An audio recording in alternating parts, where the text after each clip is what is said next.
and Music podcast. I'm your host, DJ Valerie B. Love, and I have somebody here who is practicing something for her health. And she is the founder of the School of Sexual Healing, a psychologist, and a sexual mentor, Paloma De La Hoz. Moma, what's up? Welcome. Oh my God, I'm so happy to be here. Thank you for having me. Absolutely. Okay, so obviously if people can see this, I see this red light and the folks who are listening can't see anything. So can you help us understand what you're doing for your health and wellness right now? Yeah. Okay, so I'm into like all this like let me see how I can tell it, like to getting more into my like nature and like getting more like connected to the universe. And I start practicing like the red lights after sunset like 2 months ago. And so far I'm sleeping better. My like here in Costa Rica it's already like sunset time, so I don't know, like it feels well to prepare my body to sleep. And like this kind of light is better than the whites and yellow lights. And honestly, after I just made this the switch, I cannot even go back to Wow. the regular lights. Yeah, it's too annoying for me, like even headache. And yeah, I think it's very like it's more simplistic. And also yeah, I think it's a natural way of getting your body prepared for that. And so I want to like, so right now, for those of you who can't see Moma, um, she's got a red light and that's all that so it's difficult to see her body, but she's bathing in red light. And so I've heard a lot of people who do these blue blocker glasses and they don't watch any screens after, sunset and everything. How does this affect your, and I know this is off topic of the School of Sexual Healing, but this has to do with being holistic in your approach to being healthy. And um, how does this impact like your productivity and like, because for me, I'm always on, I know that I should probably not be on my computer at night and all those things, but I am. So do you still work after hours when it's dark, or do you just sort of say, nope, I'm going to be chilling out? Well, I try to like do my screen work in the morning and like before sunset. And if I need to like go to the screens in after sunset, what I do is just I use the very ugly red glasses that I Hold have. on, hold on, let me But pause you I'm for a not. sec. I don't, Mhm. it just went gargly for a second. So I'm not sure if that's you or me, like with your voice was a little gargly. Could you Maybe want to try? me, maybe Okay. me. Do you Yeah, have any other windows open that you might want to close or anything? no, Not the it's outside, closed. and on your computer, on the computer. You know what I Let me mean? That might, see. yeah, because it's Um, okay, let me close stuff that I have here. But I think honestly, that's another thing about here. Costa Rica internet is the worst. Like okay. you can even go like the router is here, but the internet is like it's gonna go away. It's gonna cut. Okay, because try talking again because it was just a little garbly, but then it sounded like it was getting a little better. Hi, hi, hi, hi, No. hola. Hi, Moma. No, it's doing this weird like sort of thing. Yeah. um, I do you was want just telling you, here is too hard in Costa Rica. do you want to try it from your phone or are you on your phone? So this is like, is this in like, okay, let me try. I don't know. Just give it a shot. If Mm, it works on the phone, then we'll plug you in. Otherwise, we'll reschedule because I don't want your voice to sound like that. And then because what you have to say is yeah, super yeah. important and people should hear Yes, you. yes, yes. Um, Let me see if I can do the phone. Here. So while you're doing that, I'm going to turn you down a little bit so it's not um, doing Let me that. close this one. Okay, cool. All right, good. Just yeah, jump back on. Okay, guys. So sorry for the Okay. technical stuff. We're still learning about all this great, like, wonderfulness of live streaming and recording, and obviously creating this decentralized network of awesome humans. And obviously, we get to have technical difficulties sometimes. So, um, but I'm really interested. So it's cool looking at MoMA's red light because it inspires me to want to do that. But then I also think, oh, do I want to take away my work time in the night because I do work a lot in the evening.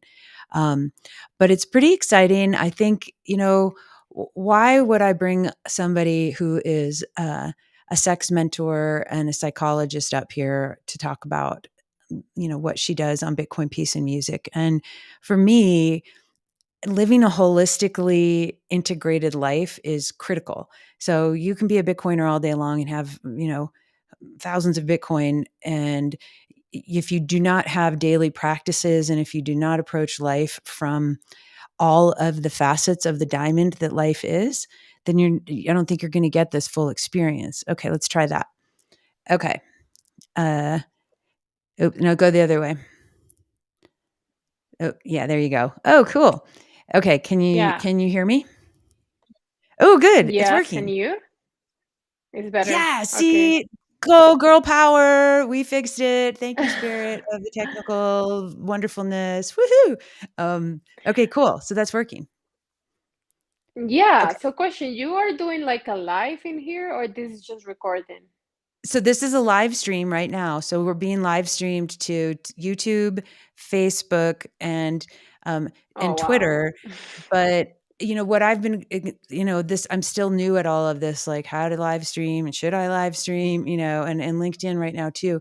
Um, I chose to use this platform called Restream because I can have all these fun little your name and do all this stuff up there. So I don't have to spend a lot of time editing afterwards. And then what's nice is most of all the platforms leave the content up, so I don't have to repost that either. So I just basically will take the content, turn it into a podcast, and then I'll go put that over on, Apple and Fountain and Spotify and all of those places. And so I'm getting the groove. Ideally, I want to be able to um, stream to Instagram because, like, I know you've got a Uh-huh. big following on Instagram and doing like a live spaces on Twitter at the same time that we're doing this, and then doing Q&A right after. So I'm learning how to link all the tech together so that it's like kind of easy to do from the dashboard instead of having a bunch of different things. So it's a work in progress, but it's happening. Yeah. um, Yeah.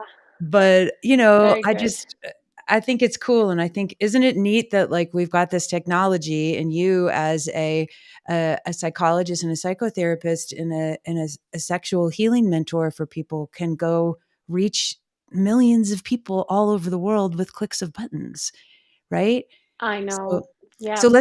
let's talk about what is the School of Sexual Healing?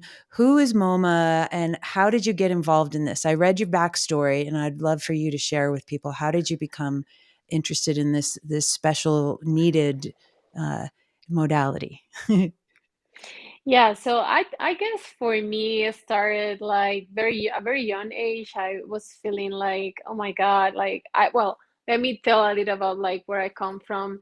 I was born and raised in Dominican Republic, so Mhm. I was raised Catholic, and I even went to Catholic schools and all that. And I remember that no one talked about sex like anytime, not even in school, not even in my house. And I was like, I felt that I had like this a lot of sexual energy, I'll say. Like maybe at that time I didn't like understood it in that way, but I felt that I was very connected with my sexuality, and I was very like also curious and like very yeah, I think curious is the word. Mhm. So I study psychology because also like to understand the human mind, the human behaviors. I like to like self-analyze myself and like why I had those kind of stuff and all that. Those all that like really creates passion in me and passionate. And like then I was okay, so what I'm gonna do? Like psychology is a very wide science, and I feel like very like I felt my call was in sexology. So Mhm. I went for it, and I left my hometown, my mom house, and everybody was like a little bit like I don't know like how's the word, but maybe like surprised that I decided to do like sexology. You know what I mean? Like it was very Yeah. eccentric. Even in plenty 2010, it was still eccentric. Even And today, right? yeah, even today. Even today, it's not like it's not, as widely spread as it should be, in my opinion. So, yeah, sorry Yeah, to interrupt, but yeah. yeah, I agree. No worries. So, um, I remember that during my master, I started like seeing patients and all that, and I was very surprised about how many women not even know what is an orgasm or what is like orgasming, or they don't even know what is like have pleasure. And for me, like you're very like we came to this world to have pleasure, like that's our natural very right. And I don't know, like I just felt that I felt very drive to help these women. And I started like to do my like regular job in like 9 to 5 in an office as a psychologist. And then I didn't feel like it was I wasn't in my waters, or I wasn't like feeling fulfilled by that job. So I decided like to quit. And like then I started like looking out for coaches and mentors and stuff like that. So like I was okay, so maybe sex therapies is like a very hard like it's a little bit like people think, oh my god, a therapist, like it's not like a coach, it's a little bit more simple. And also like it's another approach, I'll say, so like when I was doing therapy in a clinic, it was more like the seeing the patient and like the past and like what happened in his past. In coaching, you just see more the present, and then you just focus in the future, and it's it, like. So this kind of approach, I like it more. And I also like wanted to to do my own thing, have my own thing. That's like how I kind of like rebrand myself, because I always been like a model and an actress besides my sex and psychology thing. So I say like at one moment I was like, okay, let me do something that I can like merge two things together, like my modeling and my sex, Yeah. like my sexual self. And yeah, so it came out sexual healing, the school of sexual healing. And it's so far, I have launched the program 3 times, and I have had many women, and like I have been able to help them to have their first orgasm and like to have epic sex life. And it's so rewarding, and I feel so honored to be in this position of helping women. And I also feel like connected to my purpose and like what I want to do in life. Yep. So yeah. So, okay, so that must feel. First of all, congratulations for listening to yourself and to following your truth and not just conforming to what, first of all, what you thought your family and society and Catholicism wanted you to be. And second, good for you for like really discovering where your passions are and your skills and strengths and your purpose, and then mixing them up and turning them into your life's work, so how rewarding that is, right? I mean, wow. Yeah. So Yeah. what's it like the people that you help, do you just work with women? So my program, the School of Sexuality Healing, is just for women, but I Cool. have like also had the chance to work with men. And also like sometimes I bring them like as like I bring the men into like the program, like the last session, if Cool. they have a like a partner. So yeah. Yeah, I think it's important. It's a I've found in this industry, because I have a lot of friends who are uh sexual, therapists and coaching, and they work with, a lot of times if they're women, they only work with women for obvious reasons, but I really do feel like there's a need in both sexes to have more intelligence around our sexuality and less shame and more permission slips. You know what I mean? And Yeah. I Yeah. think that's missing because of all of this old programming that we've been subject to through, again, through the religion, through social media, through our parents, through whichever culture we're in. It's just like, I mean, you even said it, you didn't talk about sex in your family, neither did I. you're not talking about Yeah. sex. You're certainly not talking about pleasure. You know? Yeah. And so, you're an exceptional person, because not everybody, uh, you know, uh, listens to that call inside of themselves. So what gives you that confidence or that knowingness that it's okay to do that? Because that's not an easy thing to do in different environments. Yeah, I think it was honestly like a mix of things, but one of them I'll say that, like, as you say, the programming, like I felt that I was told to be like the good Catholic girl, like when you just like when you just graduate from college, just get the husband, get the kids, and like whatever. And my Right. life didn't unfold that way, and I wasn't feeling happy. Like I wasn't feeling aligned with my purpose in life. Like I was feeling like I think I hit like several kind of rock bottoms, and like I was like, no, this like I cannot be what society tells me to be because I'm not happy. So like I always felt that like I'll say that that's like something was missing.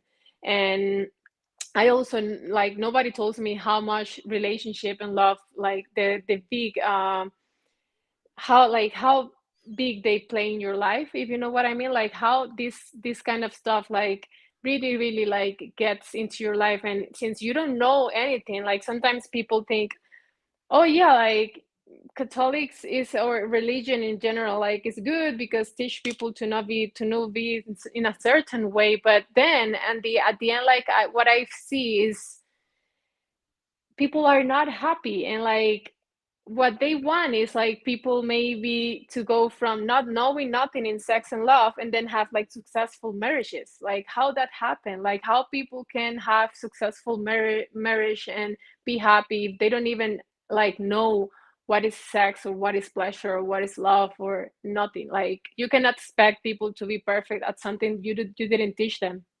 Exactly, and if they don't have the role models within their family or their community and their programming, how can they emulate anything, right? Because you're not what do you do, right? And so I think this is an interesting upward spiral of evolution. I always think of each generation, it's like how can we make it that next layer of wonderfulness, and like as a mom, I have two teenagers and I find it extremely difficult to talk about sex with them, not because I'm uncomfortable, but because they are. You know what I mean? And they Yeah. don't wanna have the conversations like, "Mom, ew, gross, don't talk about it." I mean, my son's kind of hysterical because he's 14, and I love you, Apollo. I know you're not listening, so this is okay. But, I asked him, like, "What do you want for your birthday?" You're gonna go to high school and you're 14. He's like, "I wanna have sex." With, like, a bunch of girls. Oh my He's like, "I god. wanna have sex with, Well, like, all these girls," and I just was like, "Okay, well, quality over quantity, number 1. Number 2, I was like, How do you know what to do?" And, "Oh, mom, I yeah. just leave me alone. I know," and it's like, I'm sure he's knowing because he's hijacking the VPNs or whatever to go watch porn. So, Yep. what's your experience with, I'm dovetailing this into obviously women are being brought up, especially young women, and then the mates that they have to choose from are and obviously young women and men are watching porn. How is this impacting their ability to understand what real healthy sexuality is? You mean like how people can get to a point like of knowing what is sexual wellness in this kind of society that watch porns or something like that? Yeah, I mean, because what I see is like there's this story with young men, and they think that women are supposed to look, act, and behave a certain way based on what they've seen in porn. And so when they're applying that to real women, and obviously there's real women in porn. I love all of this, but it's the expectation and the story of what sex is, I think, is skewed because of porn. And so do you find that any of the women coming to you do they complain of like, my boyfriend or husband wants me to do this and I don't know how to do this, or I don't want to do this, or how are you finding people that are coming to you with that? Yeah, I'll say that, like, honestly, and this at this point of my life and at this point of my career, I think porn makes more harm than good. Like, Mhm. a couple years before, I wasn't completely pro, but I was like more open.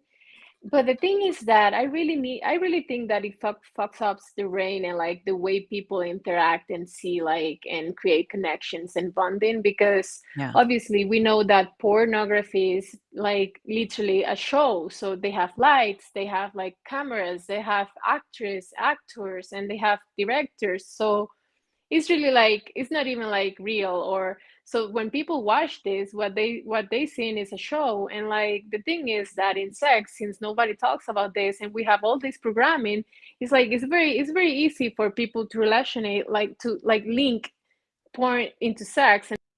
And then when the reality is not like, then they come up like feeling empty or feeling like, so I also think that like it's very addictive. So yeah, I mean it's hard because it's like a lot of my clients, like I will say, they watch porn and they watch porn to masturbate. Also like lesbian porn is very like nowadays in women.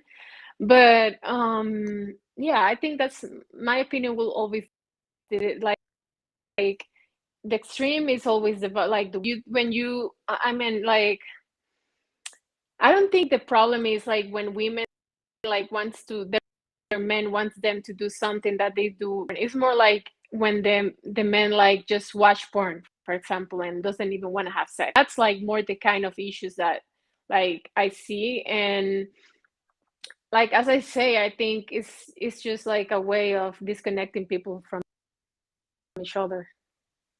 Yeah, I mean, you put it so well because it's a show, and we're not doing a show when we're trying to make love and have intimacy with our partner. It's like we're looking for that sweet connection and the dance and the yumminess of the back and forth and the union, right? And so it's it does, put that weird story in their head of like, well, that's not what it was like. And so I feel like we've got so much undoing with so many different layers of programming, right, in our world. So how do women who come to you, so for example, like, cuz to me sexual healing is very very dear to my heart. I was raped twice in different situations and molested as a little girl.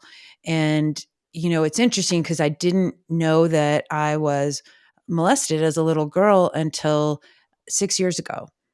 And that's Oh crazy, wow. right? Because you would think like I would Mm-hmm. know and remember and all this stuff. And so through doing EMDR and some trauma work, had some different experiences, and then all of a sudden, these whole memories came back, and I was like, "What the fuck is that?" Because my ex husband, he would ask, he's like, "Val, were you ever molested or anything? Because you're kind of weird and kinky." I'm like, "No, no, no, I'm just kinky and weird. I like la la la," you know, and knowing that, like, wow, the body keeps the score, right, with trauma and things, and so I didn't know that that was even there. So I'm like, well, what else don't I know about myself? Maybe, So what, like with the sexual, and I've got this whole new outlook on life. I've done a lot of different work. I've done ibogaine and some different therapies to help with healing, but it's like, if you don't know that you've got something that is wounded from a sexual experience at a young age,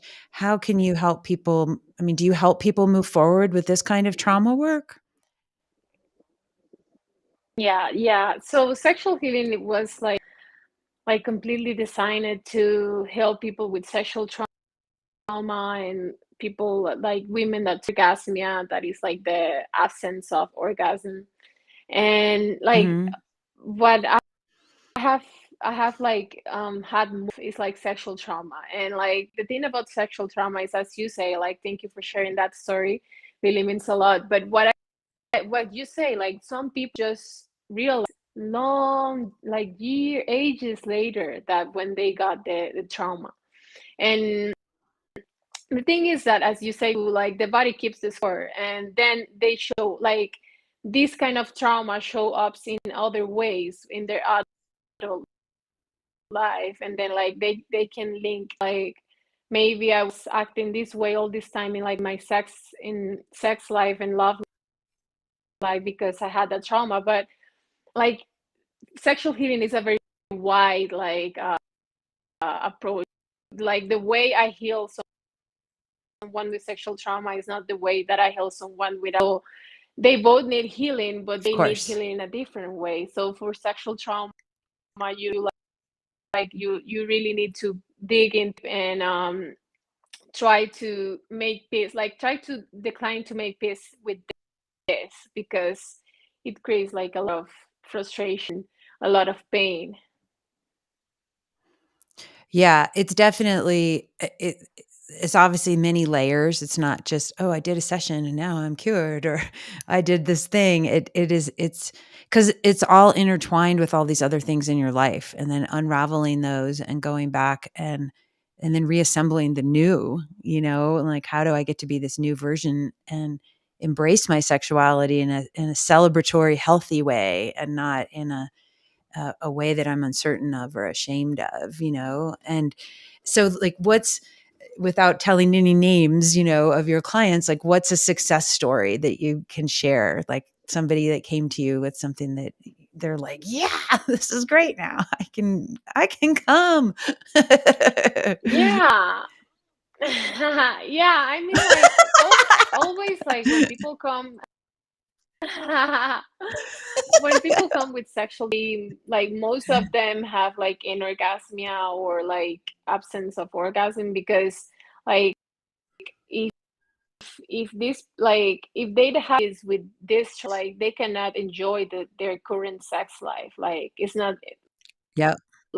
it's not even something that they can do. Like I'll say that for my sexual trauma clients, like they come like the sexual healing school of sexual healing is like a 8 weeks program. So each calls, and I'll say that the transformation that I see from them, like particularly from my last one that it was sexual trauma, she obviously there's I all 3 calls. It was just a lot of like crying and a lot of like catharsis. In Spanish is catharsis. When they Hmm. like start realizing all the shit and like all the what they the thing they went through. So then like I also have like the program, like the online program that each module we see something different. Like we come Hmm. like I talk about different kind of orgasm, to like love languages, to limiting belief, to like communication cycle, relationship vision, to like I'll say when like half program like they start like becoming more confident because they like I think what really heals people talk to and like vent, and also to give a new meaning to that trauma they had. So for example, that I like to do with sexual trauma clients, like to make them realize that like that happens to them, but they are not, like they are another thing. Like it's okay to have pleasure, and it's okay to have relationships, like, and they need like a kind of like sickness. And when they feel supported, Yeah. they can get they get more confident in their like in their skin and in their sexuality. And that's beautiful. Like when I see the transformation, like example, for coming from that place of trauma, and then like in the last week they word, or like they have threesomes, or like they finally achieve orgasm, and I'm just like, wow. So like humans just need like support and like good energy. Yeah, it's true, like, having that feeling of being seen and knowing that it's okay to kinda collapse for a little bit and go into that space, and then, "Okay, ho what can I go do now? Because now we've addressed that," and having that, um changing the narrative, is so important because with anything in life, whatever you tell yourself, it's true. It's true. It's your truth. Like whatever I tell myself, because I have self-talk, I constantly have somebody holding the mic inside my head talking and saying stuff. She's always telling me whatever Yeah. that version is of the truth. And so I have to take the mic a lot and say, okay, no, no, no, no.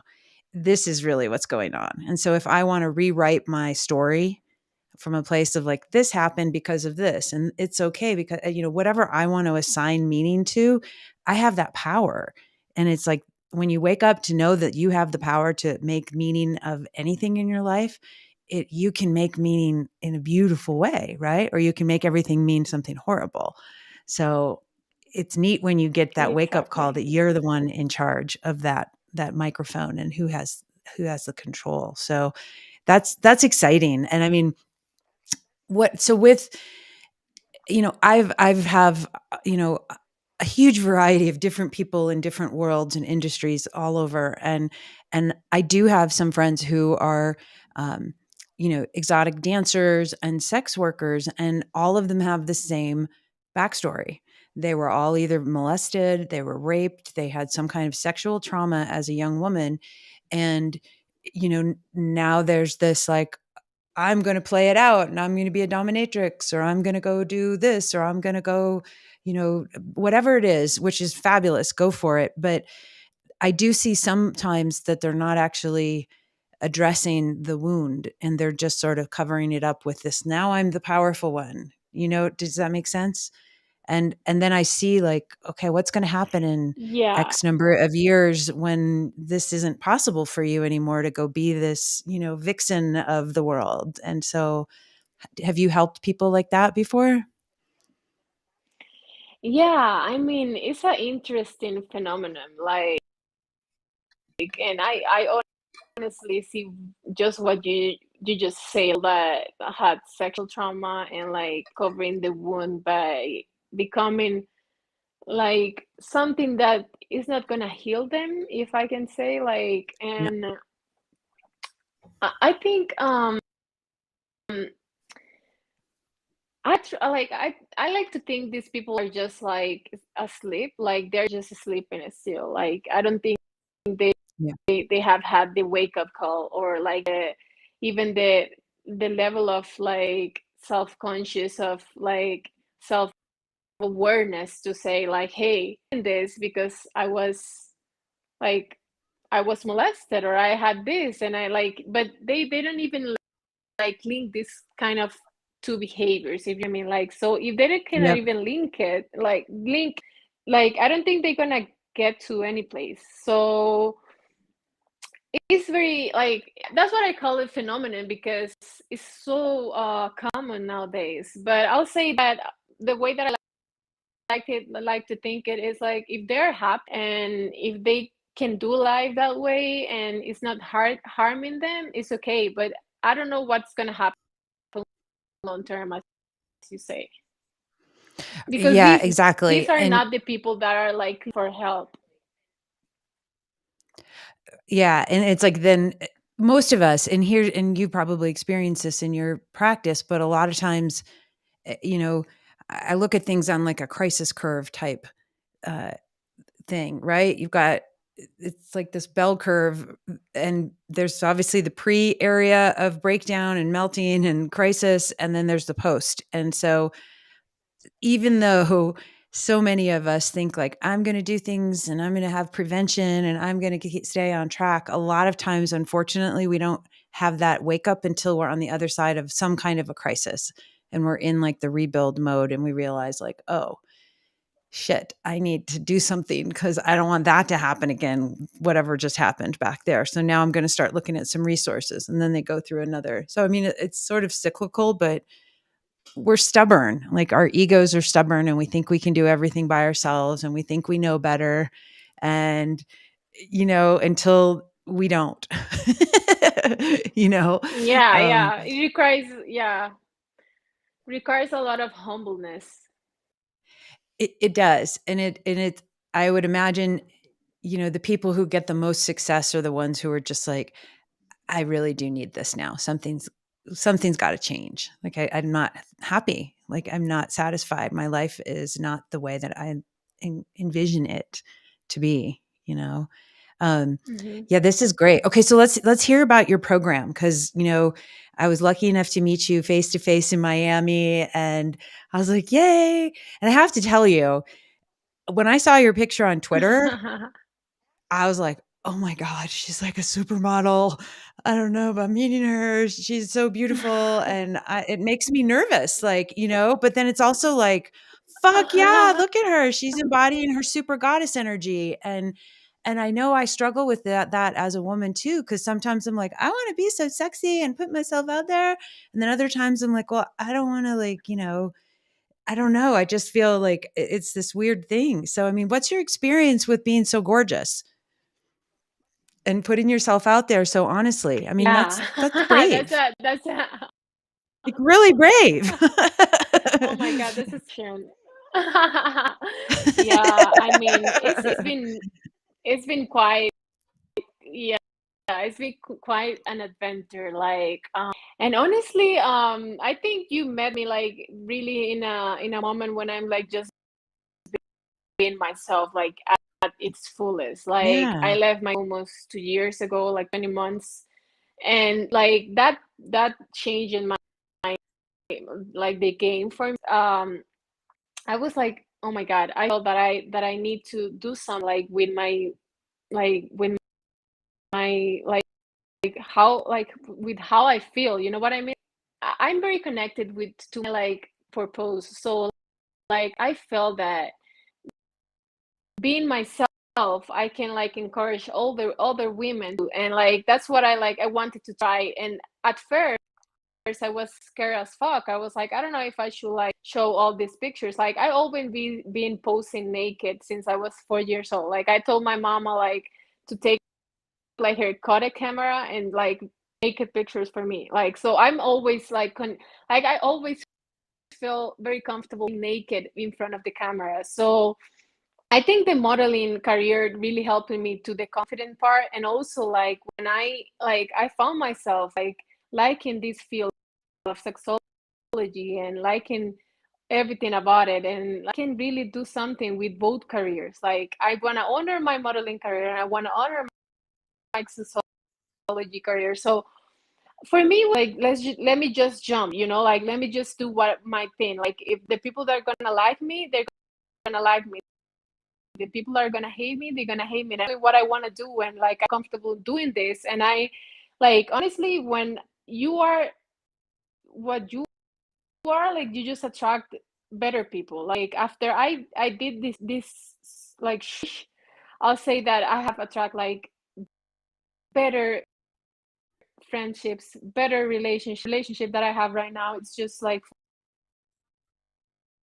fulfills me in man that I am with, like accept me. Like he actually enjoys that, and like I didn't have that in the past. Like I had like toxic relationship in which like I wasn't being my very like intimidated by beauty. So like at this Yep. point I don't even care like who is offended or like who doesn't like it. I know that like people that really matters are like being very like impacted by my like position. So a mirror for all these women, young women, that they feel that they can do better in life, do better in sex, do better in love.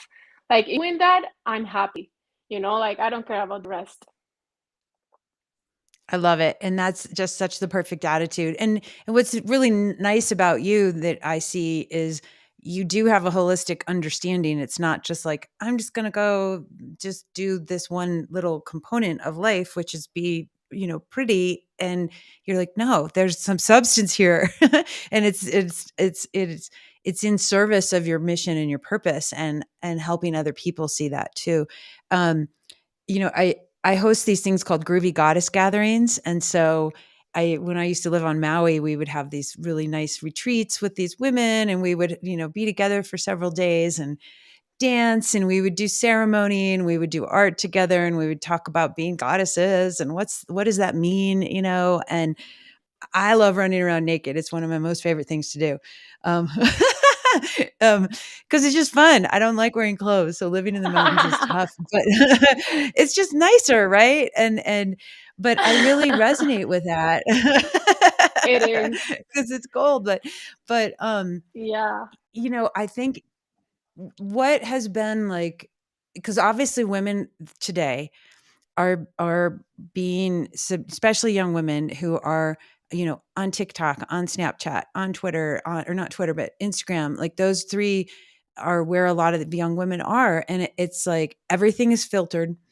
I have a 16-year-old daughter and she's always posing and stuff, but she doesn't have the substance behind stuff yet. And so what would you say to young people or parents of young people who might be listening to like help their young ones, men, women, boys, girls, they um so that they can love themselves and embrace themselves but not get carried away with the facade only, if that makes sense, like the image, just the image, like Yeah. how can young people learn how to marry that?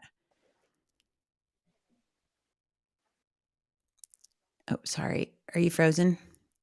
Like, Oh thing needs to realize is that we okay, yeah. Okay. oh, you're good, keep going, you're fine now. Yeah, Okay. Okay. So I okay, you're think the good. first thing to realize is like people needs to understand they are like a soul, not a body. So we are souls like living in a body that is gonna live. So you start to realize that it doesn't matter like the physical body that you are in, your mind and your soul. And even though like I'll say physical is like a big I'll also say that like the feeling of like being confident is in your skin doesn't come from just like being pretty, comes more from like know you bring to the table, or like what are your values, what are your like what are you putting into this that is better, like either a relationship, a business, or a friendship, like what are you bringing into it. And when people like really start to seeing that, will always encourage my clients and all my friends like to really really take care of them. Like I do weightlifting from 7 years now, and but I never skip the gym, not even a day. Like I don't allow myself to do that. So I encourage people to so they can feel better in their like in their skin, but also like they need to see that their values are going to that whatever like that. I always like to be like sometimes you the example of like the super hot model, and so like when you talk to even like exchange a thought because she can even you. So yeah. Yeah, I think it's super important for people to understand like themselves and know themselves and operate from a place of what are their values and try to, you know, match how they live with their value system, that's clearly defined. One thing, you brought up, you said supermodels. There's the illusion of, you know, the pretty Miss America having everything and all this stuff. But I don't know if you knew about this story, but there was a woman, and I think she was like Miss America or Miss something, but she was like a beauty queen pageant winner. She was an attorney. She worked for, um, uh, she helped nonprofits and do, all this stuff. She was like a host for like entertainment, all this stuff. She was just like, from the outside, you would look at her life and be like, wow, she's smart, she's gorgeous, she's caring, philanthropic, all these things. She threw herself off a building in New York and died. Did you know about this story? Oh yeah, I saw it. Yeah, it was this year, right? I believe it was towards the beginning of this year. And Yeah. kind of circling back, to working on all of our whole self is so important because, you know, all those things, right? From the outside, you would be like, what is going on? Like, how could anything possibly be wrong where you would want to do that? I mean, there, we really owe it to ourselves to know ourselves and take care of ourselves, on all of these levels.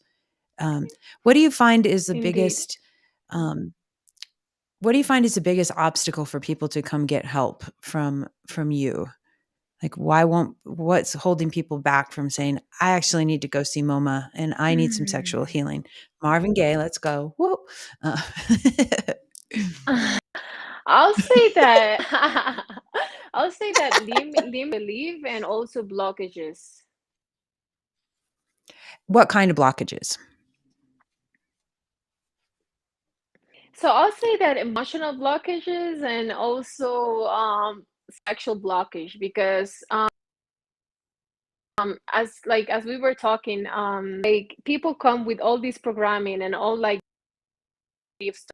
stories around sex. So like sometimes aware that this narrative is not good for them, they cannot look out for help even though they know they are like not doing well in their sex life. So people really need to come Mhm. to a place of like, oh wow, I have a problem, like a place from a place of acceptance.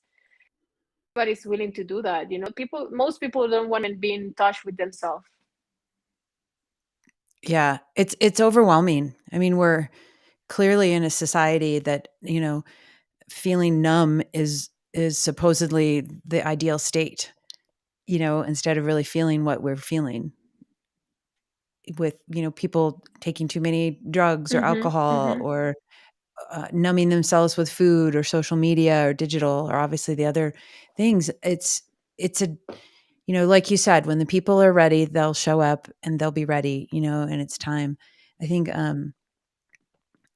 for me, like learning Bitcoin is just this is parallel, but I'm so excited about Bitcoin, and all I want to do is like, yay, Bitcoin, peace, music, spirituality, growth, yay, let's go do the world, and and I'm like, Yay! let's do it, and I'm so just on fire because it's to me, Bitcoin's a missing ingredient of all of the spiritual and mental and physical health development stuff and relational stuff. And I'm like, wow, finally, and I'm working on this other project, which we'll talk about another time. But it's like Alex from Cafe Bitcoin, he was like, Val, you can't just dive into the water and shove the bait down the fish's mouth.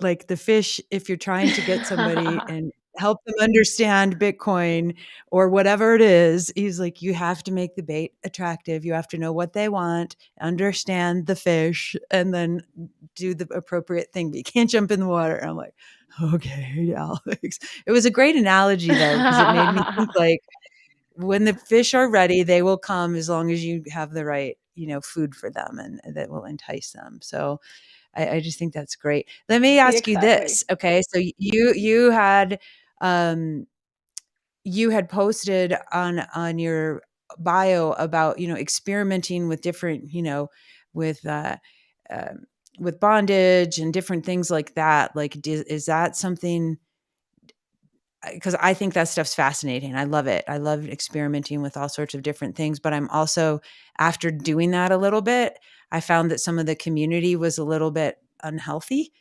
with it. So I'm just curious, like, Mm-hmm, mm-hmm, what are your mm-hmm. thoughts on that kind of that community or that those practices and the community as well? Yeah, honestly, I've been like doing in a way very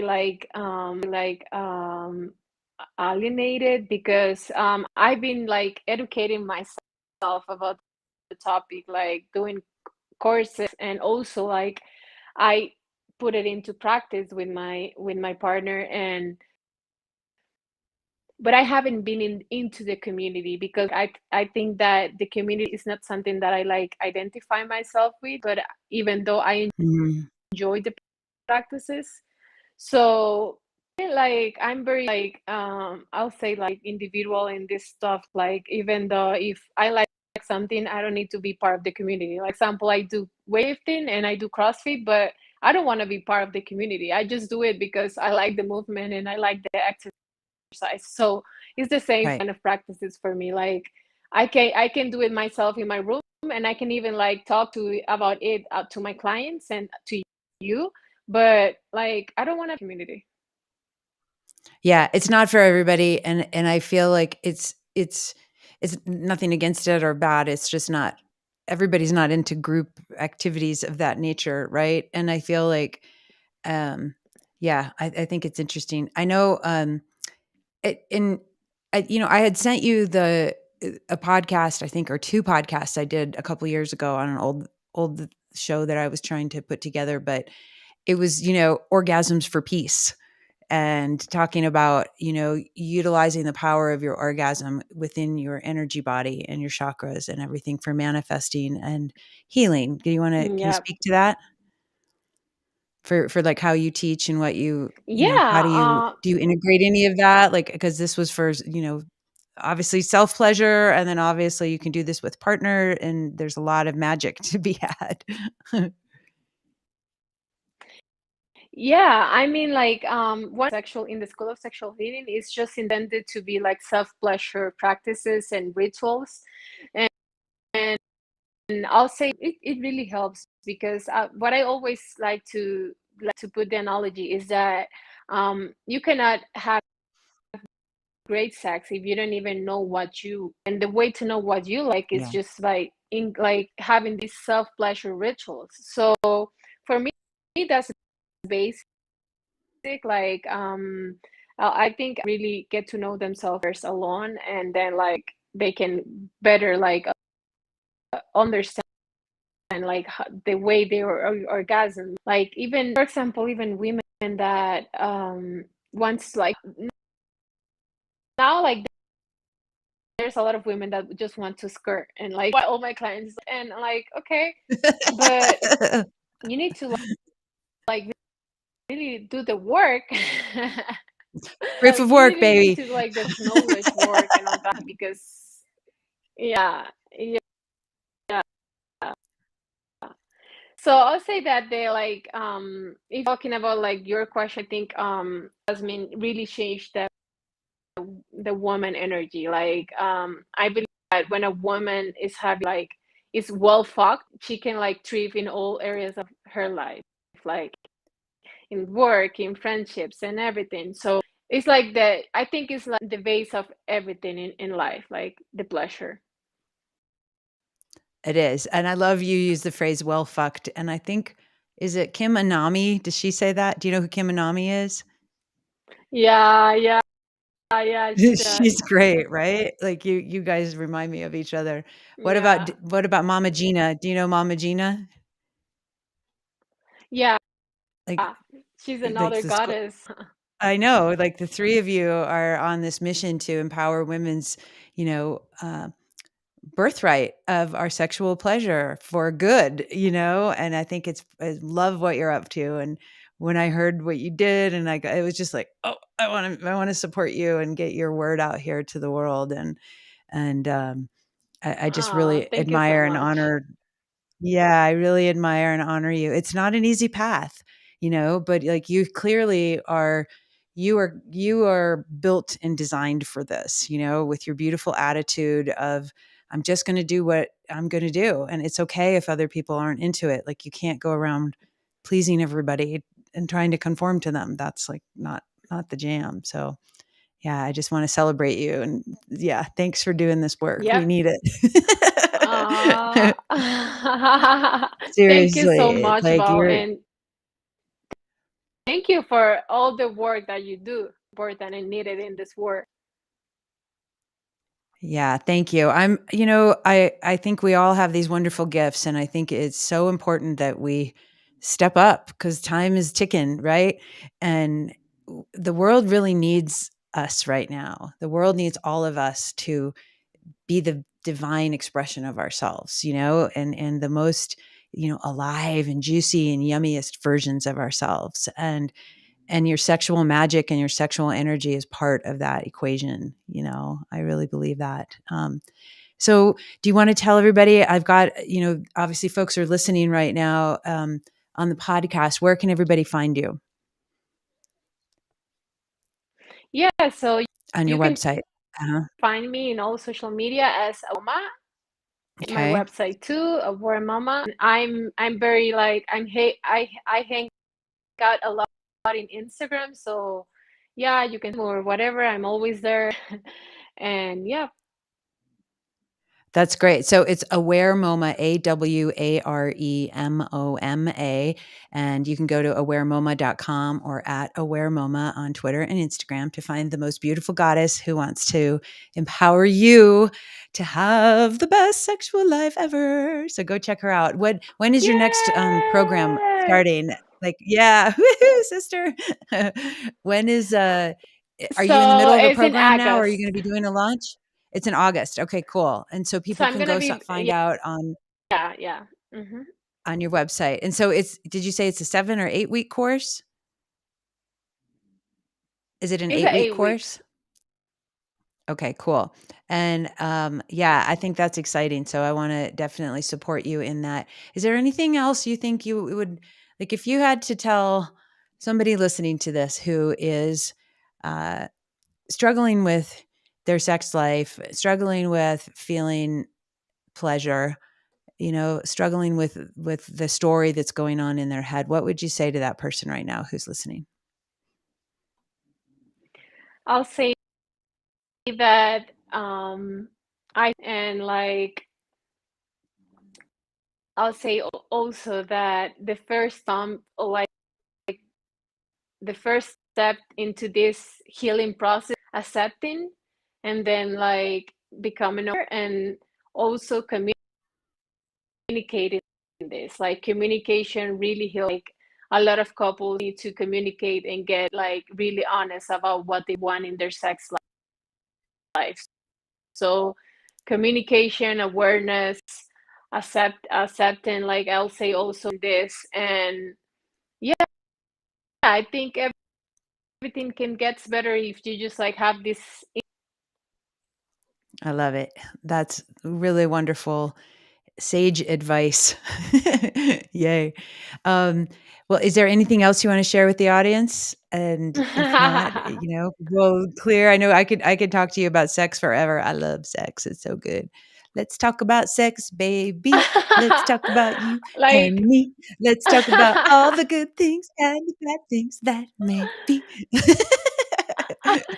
wow, I think the reason that we are here today is because you like because I'm doing this because I, and even though I don't know you, I'm like rooting for you right now. Thank you. And I think we have the pathway to some fun in the future for sure and making this world, better than we found it. Yeah, for sure. And thank you Yep. so much. I know you've got a lot going on and I really, really appreciate you taking so much time and talking with the audience. And I wish you so much success and love. And I can't wait to see you at some retreats and doing some stuff together. It's gonna be magic for sure. Yay! Yeah. Thank you so much. Thank you for Yay. having me. I really enjoy it. Absolutely. Okay. Thanks, everybody. Let's take a big inhale together and give some thanks for our beautiful, beautiful bodies that move us through space and time here on planet Earth. And thank Moma for spending time with us. And thank you, the listeners, who have gotten all the way to this point in your beautiful sacred lives. All the breaths, all the things that you've done have gotten you into this moment. So congratulations. And inhale some love Congrats. and exhale peace, baby. Let's go. Woohoo! Yeah. All right. Yeah. Thank you, Moma. Go check out Moma at awaremoma.com. And my name is DJ Valerie B. Love, and this is the Bitcoin Peace and Music Podcast. Mwah! Aloha, everybody.